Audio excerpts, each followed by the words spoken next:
Hello, I'm Alexandra, and I'm going to be your Masters of Ceremonies today. And just a couple housekeeping items before we get started. This webinar does count for the 0.5%. However, there are quite a few of us in this meeting today, so no need for you all to share your web cameras. The only people who will be sharing their webcam is whoever is presenting at the moment. So the rest of you can keep your cameras off for today. However, if you do have any questions, we definitely welcome them and encourage them. However, out of respect for all of our lovely presenters we have today, please post any questions in the chat. Please don't come off mute for today. And I'm actually going to go ahead and keep the attendee hard mute on for today, just so that there's not any accidental unmuting and interrupting. Again, though, we encourage questions. Definitely post them in the chat. So we'll go ahead and get started with how did they do that live. This is our fourth one this year, and our topic today is our Student Winter Showcase. So we're going to hear all about different cool student projects from the K-6 level on up through the high school level. So a wide range of experience is for you today. I just want to remind you guys how they do that is. The whole mission of how do they do that live is to take great things happening in the classroom all across the district and really build those up. So this is not the opportunity for myself or Angela to tell you what we think is cool or to train you. This is the opportunity for you to hear from your other colleagues here at Modesto City Schools.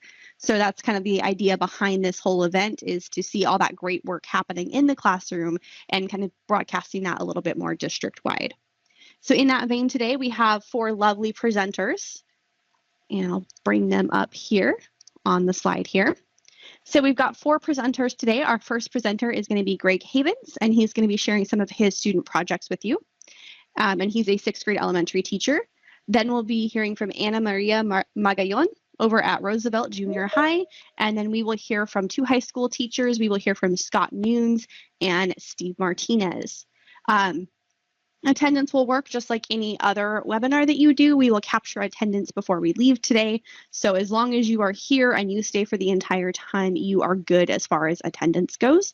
And we'll talk about when you'll hear about attendance towards the end. So I think that goes over everything I need to go over with you. So we will go ahead and get started with Greg. If you could come off mute and share your camera. Take it away. Hi, everybody. My name is Greg Havens, and I am the 6th grade GATE teacher at Martone Elementary School. And today, I would like to share with you a project I like to call Mixing It Up. And basically, the overview project came to light around parent-teacher conferences. I wanted to have some sort of digital artifact or item that I could share with students and parents on how my students are doing. So I created kind of a quasi portfolio for them. Go ahead and advance the next slide. Using these 4 applications, I use OneNote, and I kind of ignored OneNote for many years until I kind of needed a notebook that all of my kids could share, and this was the best. Distance learning allowed me this to be the best avenue to go. So I've fallen in love with OneNote, and it is my new jam. And so we use OneNote. You may be familiar with that. Also, the application we use is Sway, and I'm a heavy user of Flipgrid, so it allows my students to make videos. And then I use a program called Soundtrap, which is a website, and what it is an online recording studio, and it costs a bit of money, and I go ahead and I budget my class, I pay for it myself, but it is district okayed to use, so I ran it through the powers that be, and I have a license on my site just for me. And I like to use it because it allows students to collaborate and to build podcasts online. So using those 4 applications, I'm able to put together a portfolio of students' work. So I'd like to share one of those portfolios with you today, just so you can get an idea of what the possibilities are. So go ahead, Alexandria, go ahead and go to the next slide. So let's go ahead and check it out here, and I'm going to share my screen with you. And unfortunately, I'm on a MacBook Pro, so I won't be able to share the audio directly from the videos and the audio recordings that you hear, but I will be able to, you'll be able to hear it just playing in my room here. So can you guys see my screen? Are you able to see it? We can see it. Great. Okay. So this is the main palette and the backdrop is a sway. So all of my kids produce their work inside of OneNote, and that's where I do a bulk of my writing and reading response and text-based questions and things like that.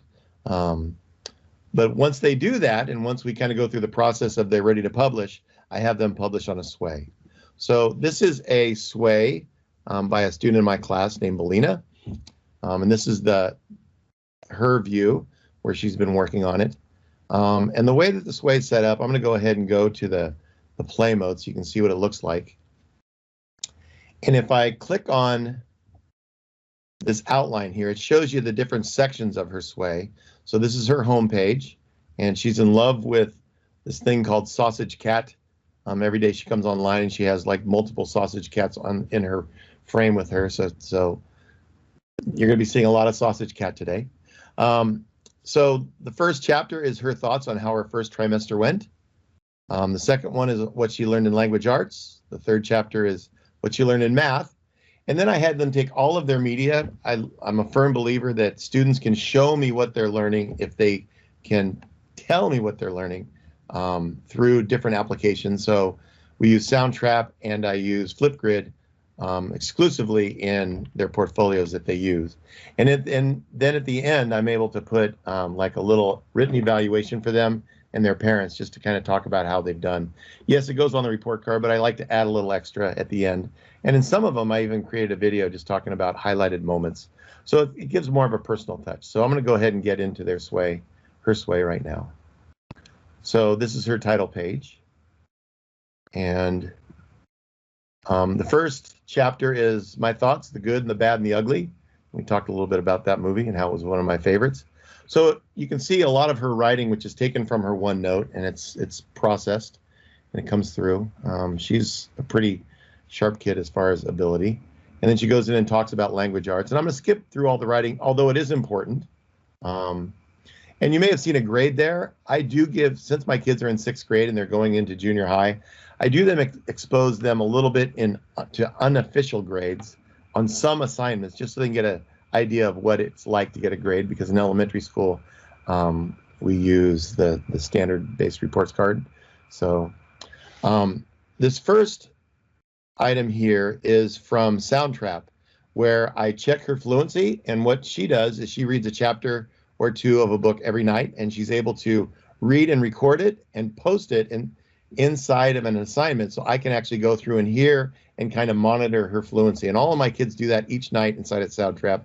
So at the end of the year, they have the stories that they've read or the books that they've read, and they can actually have a podcast of the books that they've read, all the chapters, so they can go through and listen to them read, or if they have a younger brother or sister they want to play it for, they have that. So just let me play a few minutes of this for you. Hello, it's me, Belina, and today I'm going to be reading chapter 10 through 11. You guys hear that okay? I hope you enjoy. Stanley had no Yep, it's coming through loud and clear, Greg. But morning came much too quickly. Every muscle and joint in his body ached as he tried. And the nice thing about that is we can kind of listen to them together in class, and we can talk about fluency and articulation and reading with expression and things like that. And it really kind of ups their game, and they want to do their best job possible, because now their reading, it goes from turning into something that they have to do into something that they want to do to perform. So I'm a firm recommender of Soundtrap.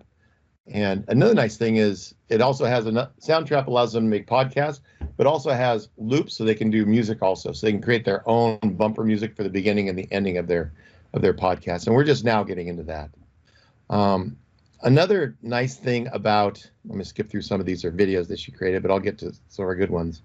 Another thing that Soundtrap allows them to do is it allows them to, just like they would be sitting across from the table, I can put students in a breakout room and they can actually record on the same project together. So for this, they were reading their social studies text for the week. It was Studies Weekly with their group. And I'll go through a few different parts of it, and they're able to share the reading. So one person will read, and they're all recording at the same time. And when they're done, it puts it all together in one file. So let me fast forward a bit. Of the Mediterranean around. So here's Belina reading. The Phoenicians may have been the first to circumnavigate. And this is another student reading her part. Africa. also say that and there's another student reading her part. So the nice thing about it is they can now do readers theater from their own home. So they're able to record into the same project. And then once they finish the recording, and it takes a little bit of practice. It's a little bit cumbersome, but these kids are digital natives, so they pick it up pretty quickly. So it's a process to get up and running. But once they do, boy, they're off and running and making some great products. And I only have 12 minutes here, so I'm going to keep going. So math. Another thing that I loved about one of the new apps this year, Flipgrid, is it allows my students to show me the steps that they take, especially with the new math that we have, and it's one math. It emphasizes the steps and the procedures. So here's a video of her doing a performance task at the end of a chapter on graphing.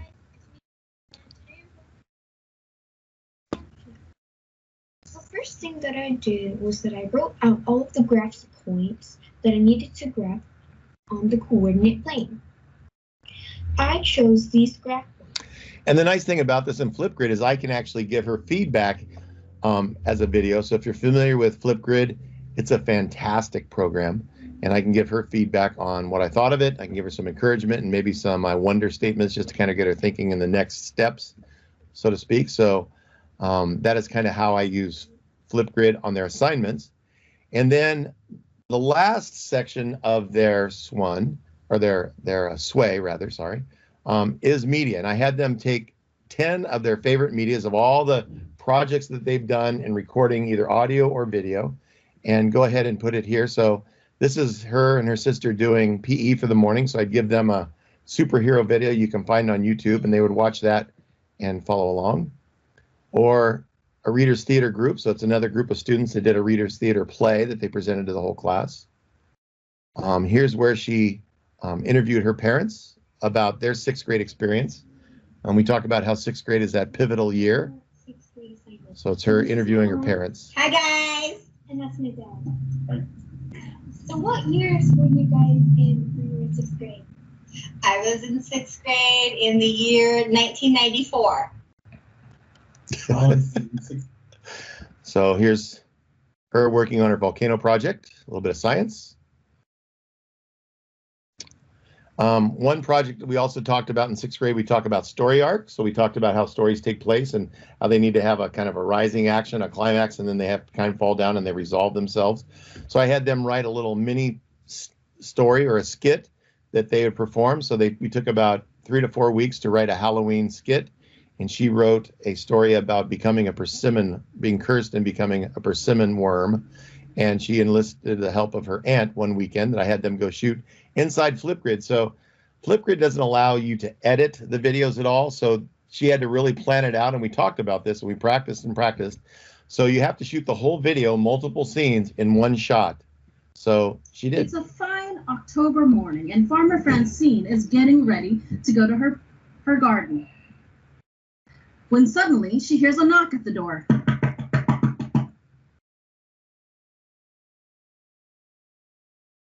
I wonder who that could be. She walks towards the door to see who it is.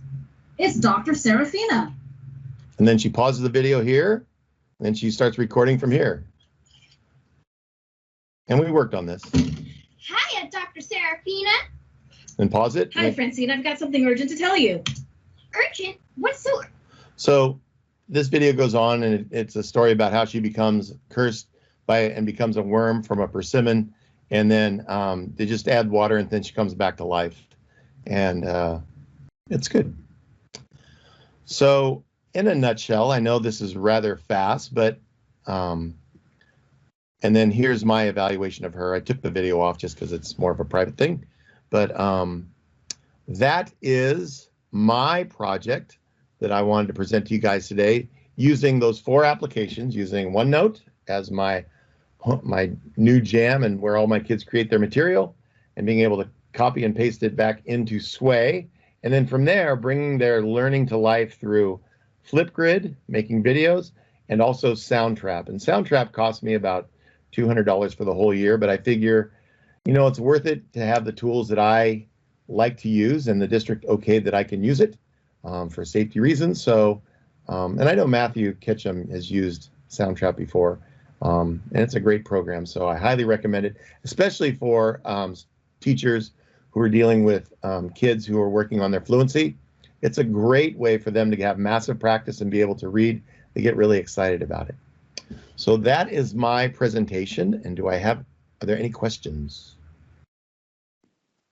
Hey, Greg, thank you. Thank you. That was a really great presentation. And no, I didn't see any questions. Okay, great. Thank you. I'll go ahead and take control back of the screen. Okay. So thank you again, Greg, for that. I really enjoyed all the tools that you shared with us. The OneNote, this way that your student put together is really impressive. Using Flipgrid and the way she paused and played it to do those recordings and actually tell the story was really neat. And then thank you for sharing about Soundtrap. Again, just to reiterate, the district does not provide Soundtrap. It's not a district license we have. Greg did go through the process to request that so that we could vet it and make sure it was safe for students. And then he did purchase that on his own.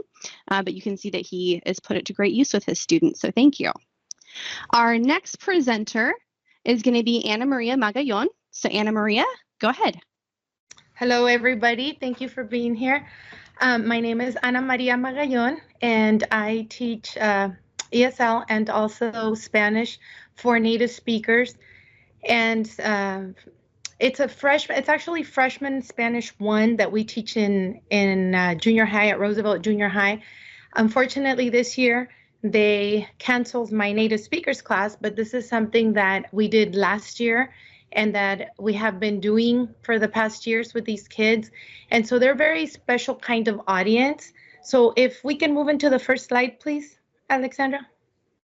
And basically, like Greg said, and I really loved it, he says, how do we take them from having to read to wanting to read? And I like to go even a step further, loving to read. I'm an avid reader, and I really want the kids to love reading and to see it more than just like, oh, I have to do this for school kind of thing. And how do I do that and at the same time teach literature, teach writing, and literary analysis, all at the same time? So through this timeline, we read, we wrote, we did mock questions for an interview that we were able to Skype with the author. They got to meet the author. One class actually got to meet him in person. I'll tell you more about it. And then we published, a book that you'll see more, but I have a little one here. Is it backwards? Sorry, guys. There you go. And I'll tell you more about the book. So next slide, please. Alex, can we move this? Thank you. Okay, so my audience, who are my audience? 7th and 8th graders who are newcomers to our country, who unfortunately are reading at either kinder, first, second, or third grade level in their own language, being Spanish. And so I was faced with a challenge. I had one book that was a hand-me-down from Modesto High that was too hard for the high schoolers, and somehow it was given to the 7th and 8th graders. And it was crazy because that book was more like history, like the history of every Spanish-speaking country and how they got conquered and things like that, and how they gained their independence. So in thinking out of the box, I knew about this really great novel, which was a true story. And some of you, if you're in elementary, you've heard of it. It's called The Circuit, or Cajas de Cartón. And I really wanted to teach it because it's the story of a little boy who crosses the border illegally with his family looking for a better life. And through education, he's able to not just get a better life, but became a PhD professor at Santa Clara University. And he was the first one in his family to graduate. And he's also was Teacher of the Year of the entire 50 United States. And being a migrant myself, I didn't even know that you could be Teacher of the Year of the entire United States.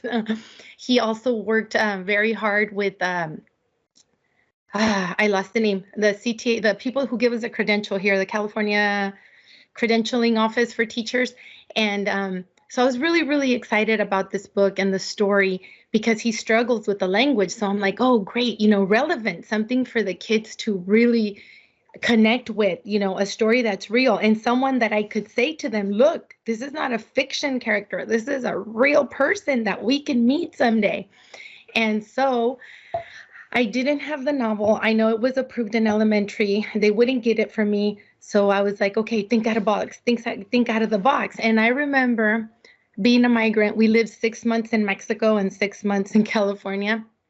So when I was in Mexico, my grandma had this radio. Anybody here old enough to know about these radios? And so we would listen to a soap opera called El Ojo de Vidrio, the glass-eyed man. Grandma and I would listen to on this, the transmitter radio. And I was like, okay, what if we listen to it? What if I get it? And I found it at the public library in audio cassettes, believe it or not. And so I said, well, the other thing these kids needed was listening skills, because, where they come from, school is so different.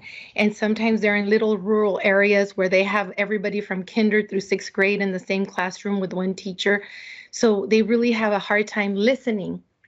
And so I decided I would do it as a audio novel. We would do all the writing and stuff, but we would do it by doing just listening to it. And so that's what I did. And one of the prompts that stood out that later became the piece we published was how I came into the United States. How I came into it was the developing question for them to tell their story of how they actually, and it was the day of the crossing that I talked about the most. Some of them put a little bit of the, how they got there to that day, but most of them just concentrated on that actual day and the crossing over here. Many of them were on refugee visas. Can we move on to the next one, please? And so what I used for this project was Google Docs. So they were able to write their stories in Google Docs. And I reached out to Sandy and Reprographics, and I put a little picture of her. She's awesome, you guys. And I think there's so much that we can use for our kids that we don't know of. So if you ever need to talk to Sandy, she's like a super sweet lady, and she'll help you through it. And we use Skype. And so I went to Sandy and I said, we want to put this book together with all our stories to gift to the author for Christmas. Can you help me? And how much is it going to cost? And this is what I'm seeing in my head. What can I actually do in print? And so she went through all those things with me.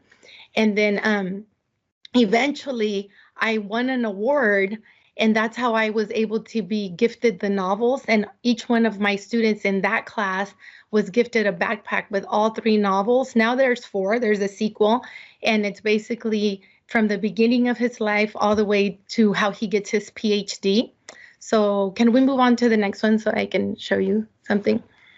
So I was using this novel, to teach all from the same, novel. I was using it to teach vocabulary. I was using it to teach grammar, verb conjugation. I was using it to teach literary analysis, characterization and metaphors and similes and things like that. And some of the reactions from the kids, if you can see them there, like they're so happy because we were like, everybody wanted to be on the little screen, and we actually projected it on the big one, but everybody wanted to be around the little laptop. And one of the kids told me I didn't believe he was real. And then the other kids told me, like, I didn't believe you when you said we would meet him. And I kept promising them. I said, I'm gonna set up a Skype. I'm gonna learn how to Skype so that we can meet him, through the computer. And then some of the other great things, it's like some kids told me that now they knew they could be authors, that they can write their own stories. So they were anxious by the second novel. When we finished the first one, they wanted to read now, they wanted to know. And they also fell in love with the character of Panchito. And a lot of them, I think one of the biggest ones was the kids telling me, now I know that my dreams can come true. That was one of the biggest, I don't know, teacher accomplishments. I don't know how to tell you, because it was like, seeing these kids not believing in themselves, entering this country with so many challenges of poverty, of lack of education in their native language, and having to learn a second language. It's very important to develop like their first language so that they're strong. So when they go to English class and the teacher says, this is a verb, they know what a verbo is, but a lot of times they don't, or they don't know what a noun is. And so it was just It's just an amazing story. I can't tell you enough. And they're all in English. Actually, I was happy the fourth one wasn't translated at the time yet, trying to push them to read that fourth one in English. That's his whole PhD. When he goes to that, he goes to, I think it's New York. I can't remember if it's NYU or somebody tell me, or Columbia. I think it's Columbia. Forgive me. And let me see. Our next slide, please. So wait, I just want to tell you something. Go back a little bit. Go back. Sorry. You see, he's holding the book. So one of the fun things we did after we read that first novel and we started on the second one, there's one chapter called The Christmas Gift. And I'm sorry, I get emotional because this is really the story of my family and a lot of the families that I know. And he wants a ball. All he wants is a little ball. And he's not able to get it. And his mom cries because when they go to get their gifts, all she could put was like a few candies in some socks. I'm sorry, you guys. But this is what education does. This is what we do every day. I hope you know how very important you are. Because now somebody paid him and they drove to Santa Clara to go get him and paid him over $1,000 to bring him to meet us, to share his story in person. And it was an incredible moment. And there's a video you can watch on YouTube, and I apologize for not having the link, where you see the kids going. It was through Univision, and we got to eat with him lunch. They bought the kids lunch, and then they gave him a tour how you make the news, and talked about different careers in the news and broadcasting. And we also took him to the Capitol. And some of these kids have never left Modesto. They have never left Modesto. They've only gone to the supermarket and maybe the flea market, and they had never been to Sacramento. So it was something so beautiful and powerful. And when you heard the kids talking to him, and I wish I had video, we didn't think about it. Angela was able to be there. She came, one of our techs, and also we had the Univision reporter came. I called out the station and asked if he could do a story on this Skype, because this was part of the outcome of that beginning of listening to the cassette novels, and then later moving into actual print. And so it was just an amazing experience to see the kids grow. And can you go one more slide? Let me see what I had there. So here they were. One of the things we did to prep for the interview is I had the kids write questions. We did some brainstorming. What would you ask them? What do you want to know? And so then we put them on a big poster paper in case they got nervous, so I had all their questions written behind me on posters. So if they got nervous, they could look at the question. And it was a very, I can say, like a metamorphosis, watching them grow through the novels and watching them believe in themselves, and having kids say, I hated to read, Miss Magallon, but now I actually like to read. And I had a couple of kids take the novel home and read it all in one weekend. It says, is it okay if I get ahead? And I'm like, go for it. And, don't spoil it for the others, but go for it. And so those are the kind of things you live for as a teacher, I think, wanting kids to really love reading and learn and know that they can become whatever they want to become. And I was a migrant kid dreamer living in a garage one time, and I remember the little Uncle Sam picture. Does anybody remember that? Be all that you can be, in my junior high. I remember it at the front door. And that was one of the things that inspired me, and great teachers that never looked down on me. So our book is called Crossing Cultures, Cruzando Fronteras. And everybody I was going to show you. And I mean, when I tell you these kids, poor kids, are really low in their skills, I'm talking about kids that don't know the difference between a lowercase and a capital letter. And like you see this one, and they sign their names like a real signature. Alejandra also helped me with that digital signature for them, because I thought that would be something very, very special. Anyways, how am I doing on time, Alexandra? I think I got a minute more. You get a little bit longer. Okay. Do we have another one? I think there was another picture that.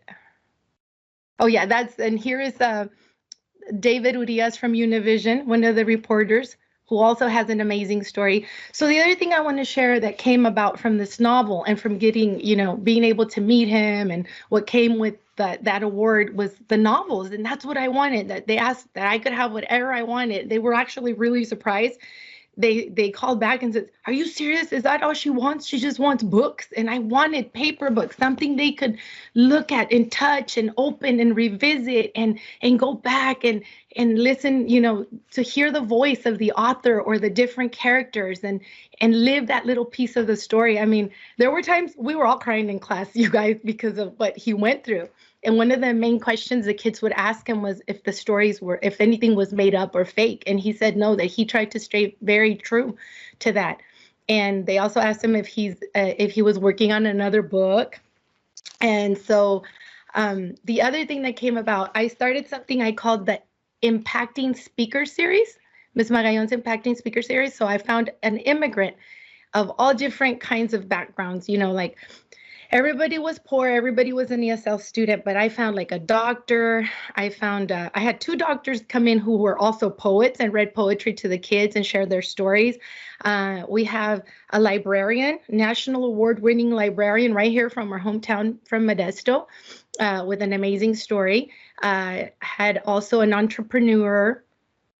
We had Senator Jeff Denham came in to share how his story, because I think it's important they understand it's not just because they're a minority, that there are like EOs, English people, who also didn't have it easy, and his dad was like a car salesman and his mom was a secretary, and look at how far he got.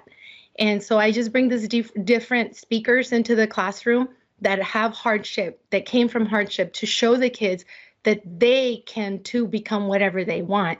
And then they have to write about them after we meet them, and then we do a little pre-writing where I share a little story, and then I ask them what questions do they want to ask our speakers when they come. So it's something very beautiful. And if you're in the language classroom, please consider it. I mean, this is something I won't be able to do anymore because my class has been canceled, but I have hope it will come back someday. And any questions out there? Anybody have any questions? Oh, and they only cost, I think they're not even $1. So, I had to go to the principal and look at the budget and see, can I do this? And like if you're a language teacher, like if you teach French or Spanish, I do that where they do like an autobiographical with each of our chapters. And at the end of the year, I also do these little books for them that they can take home with them in Spanish. They write about themselves. And so I think it was very neat that they became published authors. It's like, oh, look, now there's a book. And Dr. Jimenez told the kids that he had a copy archived at Santa Clara University, that it would be there forever, archived for them when they grow up. And of course, we got hit with COVID, but the end of this is unedited. So there was a purpose. I chose that. It was just the way that they wrote, because at the end of every quarter, they were going to revisit their writing and they were going to revise themselves to see how much they've grown. Like, for example, now they knew they needed capitals and periods at every sentence. Now they knew about accents or, spelling errors. And so then at the end of the year, we would revisit it one more time and to show themselves their growth. So that's my project. Thank you for listening. Are there any questions? Thank you for sharing, Anna. I didn't see any questions come in the chat other than people I think were really blown away. And I just want to take a moment to thank you for being vulnerable and kind of sharing your own experience and kind of showing how that echoes in your students. I know that we have a lot of poverty in Modesto City Schools and a lot of students really struggle. And it seems like this is a really powerful project and to really motivate your students and get them believing in themselves and inspired. So, and thank you for your own vulnerability and just sharing what you shared today and being emotional and just providing that safe space for your students. I think that's amazing. And just so everybody knows, we are going to be curating. I know Anna mentioned there was a video, and I know she shared the book. We are going to be curating these projects and posting them in Schoology, so you can go see the student samples on your own. Thank you, Alex. And I just want to tell the teachers out there, if any of you have a story that you're willing to share with me, I'm now working on trying to compile stories of our teachers. Like I know we have our librarian and one of our English teachers, they've agreed to share their story with me. And like I said, I really want the kids to know that not everybody has it easy, and that we weren't always professional, and that there's always a way to do great things. So if you have a cool story and you didn't come from, a mom that was a doctor or a dad that was a lawyer, and you're willing to share, you know where to find me, Magallon.a at MCS. And I would love to write about your story and share it with my students, and also have you as a guest in my classroom. So I'm trying to find a way how to digitalize these guests this new year, this new semester. So thank you, everybody. Thank you, Anna.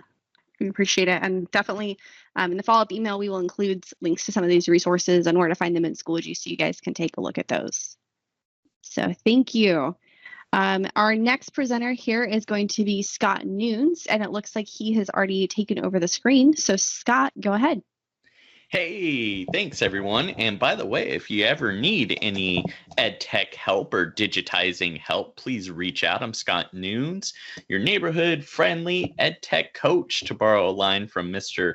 Matthew Ketchum, our great former ed tech coach. I'm an ELA teacher turned tech coach just this year, and so I'm sharing out some student stories from when I was in the classroom over the last few years. So without further ado, I'm going to get right into it. I have some great things lined up for you, and we're going to talk about coding, PBL, which is project-based learning, and game design. So here we go. I'm going to discuss my 3 principles of design: explore, ideate, and construct. So here are some student examples. We have a bunch. In the top left, we have a Romeo and Juliet shoots and ladders style game. And I'm going to talk about where I got some of these concepts and gameplays from. But this is a novel review project, a 4th quarter project for all my students, freshmen and sophomores. I was at Enox last year as an ELA teacher. And then we have the Hunger Games, and we have a spin on Monopoly, Panamopoly, and all of this is content that was created in or for the classroom. And I was blessed to be able to have some 3D printers and get permission to bring them into the classroom, and students were able to design or make or have me make custom parts. So those hearts you see in those hexagon shapes, those are all part of it. If you want to see a little bit more how a game is played out, in the bottom right hand corner, when you do get access to this, there's a link to a student presentation for that game you're seeing in the bottom right hand corner. And then I also gave students the option to create their own game in Minecraft. And so this is a question review game. This is about when it was 80% of the way through, the student group added question boards later where it was Q&A style. So as they're going down this roller coaster, they would stop, see these signposts on the edge, and then be able to do a question and answer to see if they got the questions right throughout the novel. And they would kind of walk through, or actually ride through, different parts of the novel. So that was so cool. I really enjoyed that. And the students are the ones that really conceptualized this. All I did was give them an opportunity. And I think that's key. And this group, these were all struggling students in this particular group for Minecraft. They had D's and F's in all of their classes, minus graphic design. They had A's in that one. And I think that just goes to show, if you're able to tap into student interests, they'll meet you and they'll find a way to access and work with the material if you're able to present it in an interesting way. So, to borrow a little bit from presentations earlier, don't be afraid to think outside the box. And whenever I'm doing something, I try to provide where I got stuff, research. So I have research here, definitely explore that on your own time. There's a lot of research backing game design, especially for education. And there's a way to do it that gets students engaged, and it's not buying all those education games. These resources are free.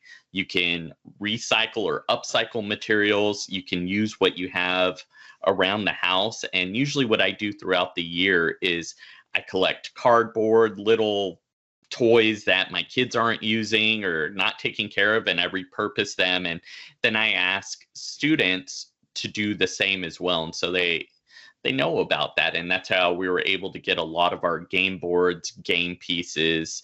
And then I open up, the opportunity for them to create their own. And I actually want to show you one of those sites where they created their own. So as part of that, they had to go to Jonathan Spike's GameStorm EDU. He's now a professor over in Wisconsin.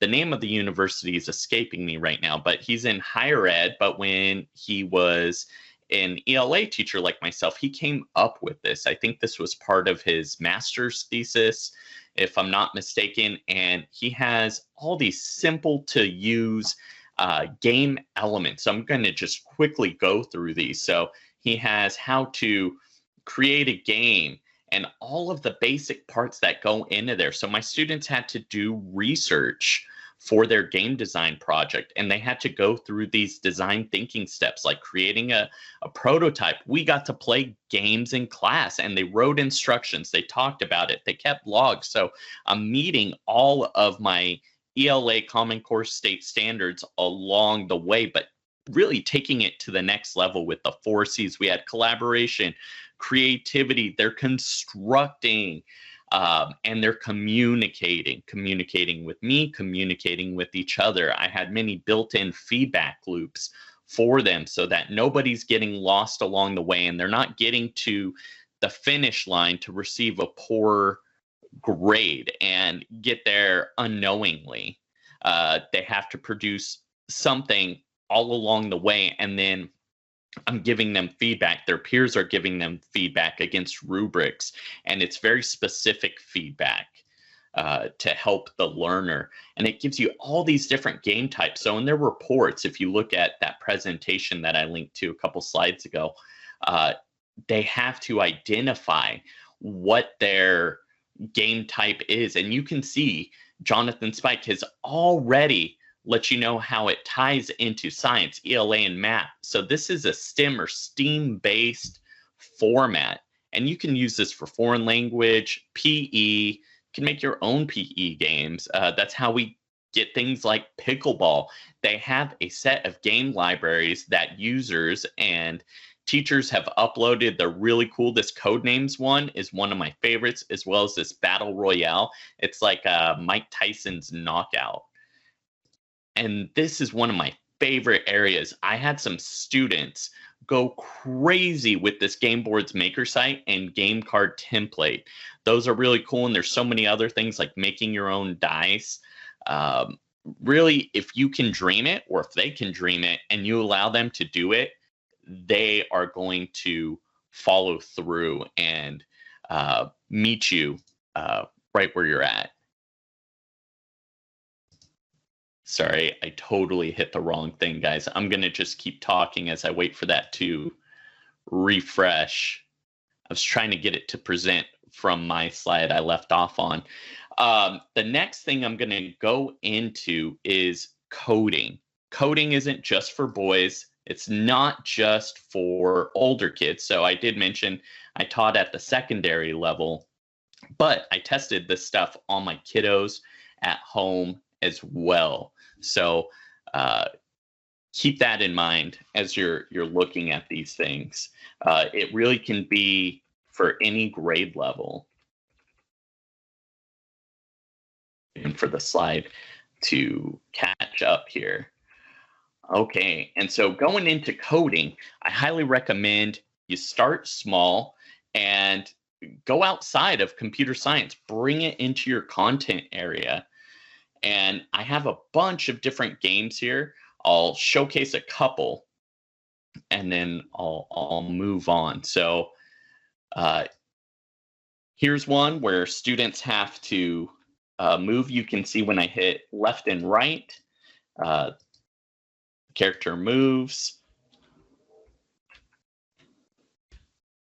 Okay, so it's like a Mario style game. And students created these really quick in about a half hour. So we practiced a little bit. We followed the SIOP method, I do, we do, you do. Here's a really simple one with the maze. You have to exit and it lets you know you win. And think about design thinking. What's really neat about this is students may not get it right. They may not get it right the first time. Look at this character. They're able to go through walls. So this is a non-example. No matter where they go on this, they automatically win. If they hit this wall, it's supposed to be just this little spot here on the left. And here's an example, and you'll see a visual of it a little bit later. Let's refresh this. This is one that my 10-year-old did. And so this is modeled after Galaga. I'm trying to remember, how do I shoot? There we go. So it's able to shoot these little missiles. It's pretty cool. So really any age can do this right here.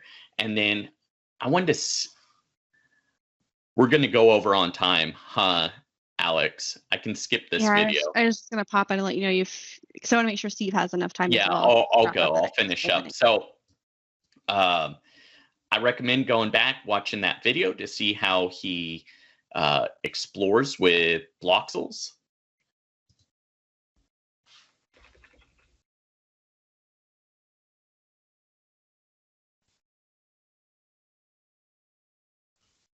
Here's some research for coding. And PBL is something I'm super passionate about. I definitely write prompts and rubrics to guide the students through their project-based learning assignments. I give them some ideas if they're stuck. I have a podcast example tying in with what Greg was saying. That's great. And I have to share a couple student stories real quick. This student raised $922 for teacher care packages. You can see all the care packages. More links and details are in this presentation here. And I had another student that had all D's and F's, but for my class, she created her own side business in 6 weeks, sold 60 hoodies and 30 t-shirts, and raised over $2,600 and donated all of those funds to the Ronald McDonald House and like organizations for families that have children with cancer, so they can stay there, have them reach out to community members. Community is huge. These last examples are female students that have gone in and coded, so girls can code too. And she submitted this Google option, and this link here showcases how she did it, as well as this video. Another student coded a video game for To Kill a Mockingbird, and here are some of her resources. And next up, we have Steve. If you have any questions or comments, let me know. I'll gladly help out. All right, just give me, if you don't mind, Alex, I'll just jump right in. Yeah, go for it. Okay, thank you, everyone. I'll keep this short. We are low on time. So my general audience is 10th and 12th grade with social science. And really looking, for me, my journey has been, moving towards project-based learning and project-based assessments. So I teach government economics and world history, and looking at how I've adapted to not only the pandemic and school closures, but also how do we get kids designing more, and how do we integrate technology in an effective way, not just replacing paper. So the first thing is me moving into a student choice in terms of how we assess students, or how I assess students, I should say. So this is a rundown of what the kids get, and I tell them, in lieu of taking a test or a unit exam, we've been moving towards all project-based assessments.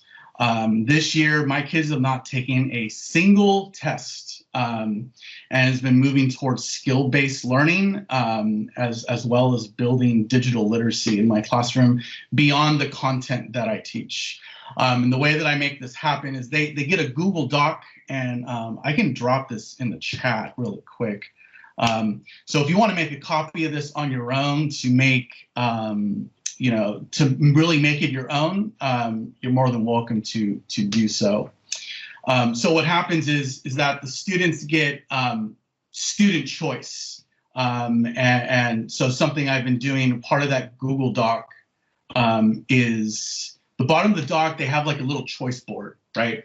And they have to pick a station for that given unit. And each station is different in terms of skill set, in terms of digital literacy, in terms of application, as well as like, to what degree are they delivering the content, right? Is it just recall or is it a higher level of application? So this one, station 5 for this particular one, this is where they pose as a news anchor and they're covering some story in some way. And these apply both to my sophomores and my seniors. And I try to make them broad, and I try to design the rubrics accordingly to make this work. To take this a step further, what I do is the kids learn this process the first quarter, and then the second quarter, they pick and they discuss and they brainstorm what their stations are going to be for quarter 2. So not only do they have, the student choice with quarter 1, but then they're designing their own stations. And I tell them, like, what do you want to work on? Do you want to work on podcasting? Do you want to learn how to code? Do you want to work on your public speaking, right? Or is it something like, hey, especially my seniors, do you want to work on your resume building, right? And working through those skills and letting those skills guide the content as we're making our way through the school year.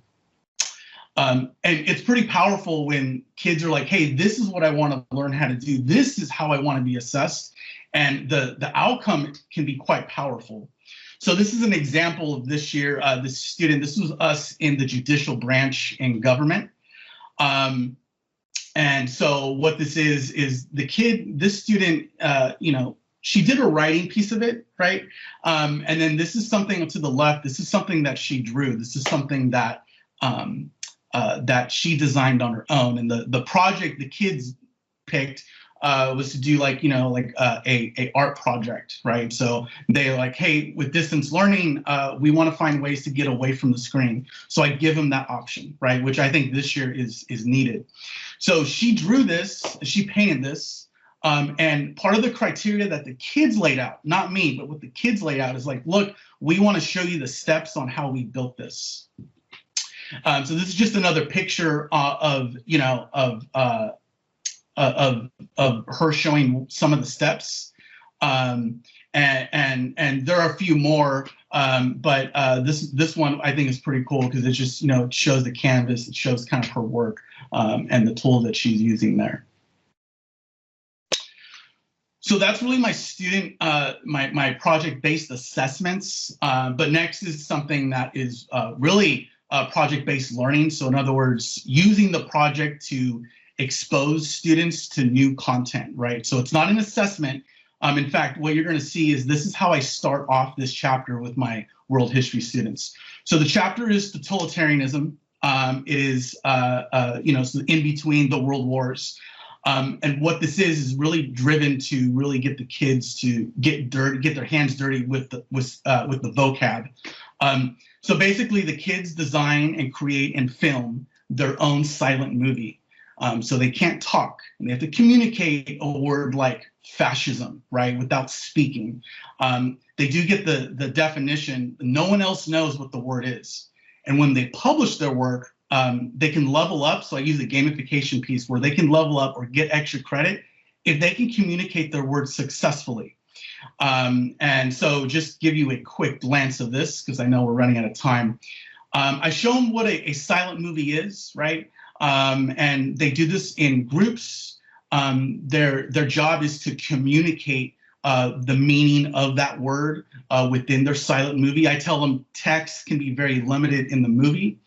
I do use Adobe Rush, part of the Adobe suite that we have in our district. Some students decide to use iMovie if they have it at home, but it depends on the situation. This is a project that it gets jigsawed across the group. And in terms of the why I do this, it's like, again, it's using the project to get them thinking initially out of the gate when I start this part of the curriculum, right? And getting that initial exposure and letting the project guide that learning.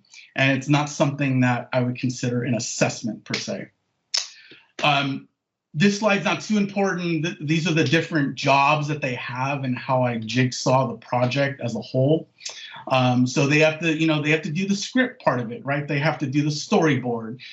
Somebody that is probably a little bit more comfortable with the Adobe Rush than they do, working through the technology piece of it.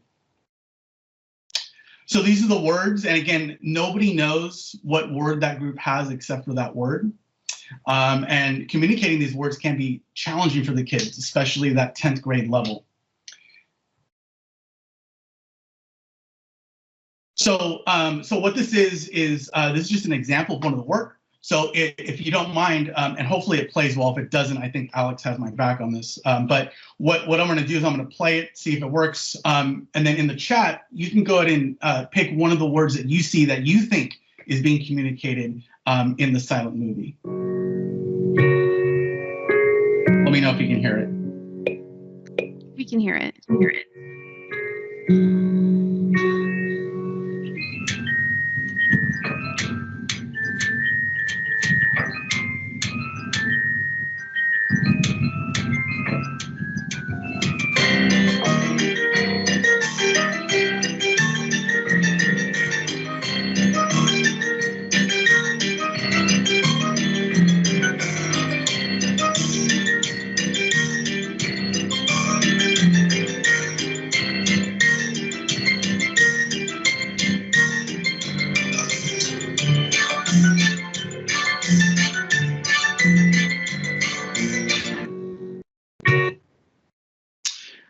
Yeah, and then that gets published, right? And then the kids have to pick, and Zach, my buddy Zach, got it 100% correct there. But the kids have to guess, and I publish that in a different class period, right?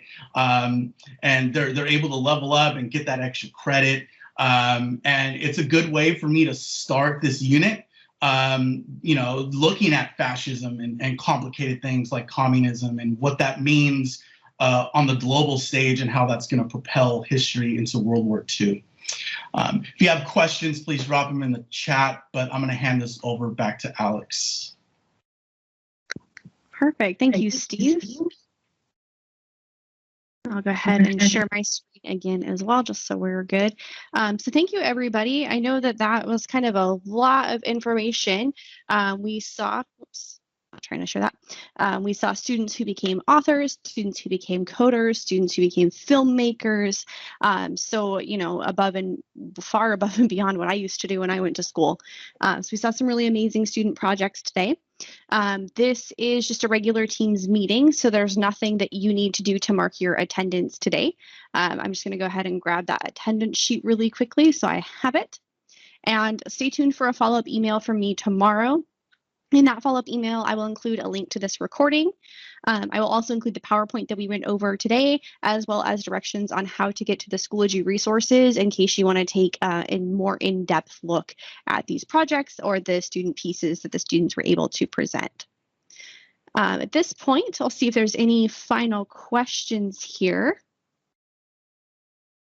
But hopefully you're leaving. I know we've got a winter break coming up, kind of a chance for us all to catch our breath and recuperate a little bit, but hopefully you can kind of get inspired by this. And once you get a little bit of rest on your break, kind of come back next semester with some fun ideas here. And I know for myself, I'm definitely happy to help you with anything you have. I don't know if our presenters are open to getting any emails. I know Scott offered that, but if our presenters are open to that as well, that would be great because they kind of did this stuff hands-on. Looks like Greg is in. Scott's on there. He posted his email for you guys. So perfect. All right. Well, I want to be respectful of your time.